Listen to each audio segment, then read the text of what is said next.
Assalomu alaykum, hurmatli yig'ilish qatnashchilari.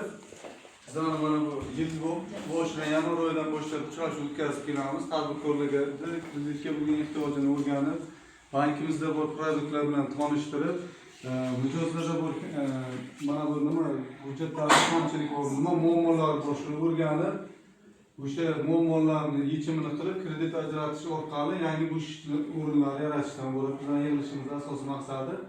Mana bugungi kunda bizning bankimizda, Agrobankda prezidentimizning 312-qarorlariga asosan kredit mablag'ini ajratib kelamiz. Kichik biznes subyektlari uchun xizmat ko'rsatish sohasini rivojlantirish 7 yil muddatga 300 gacha imtiyoz davr bilan xotin-qizlarimizga 2% pasaytirilgan 18% dan ajratamiz.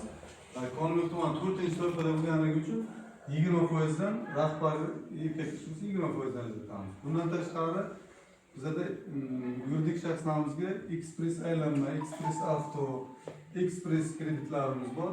Ular o'sha firmani yuridik shaxsda pul aylanmasidan kelib chiqib beriladi. Hozir yangi yana bitta tartibimiz keldi.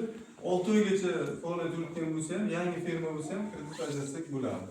Bunda likvid mol-mulk garovga qo'yilganda 26% dan sug'urta polisi bilan 100 million so'mgacha 28.9% dan ajratib beramiz. Bundan tashqari fermerlar kengashidan kredit ajratamiz.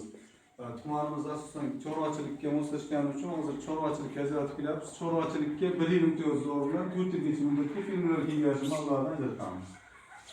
Nechi foiz? Bunun foizi 18% dan, fermerlar kengashiga 18%. Faqat hokimlardan tavsiyanoma beradi, arz yuborasiz elektron platformadan. Hokimlardan tavsiyanomasidan keyin shartnoma olib kelasiz, kerakli joydan. O'sha shartnomani olgan joyingizdan ko'chirib beramiz. Keyin hokimlardan so'ra monitoring davlatnomasi qilinadi, monitoring davlatnomasiga asosan kredit mablag'i ajratib beradi.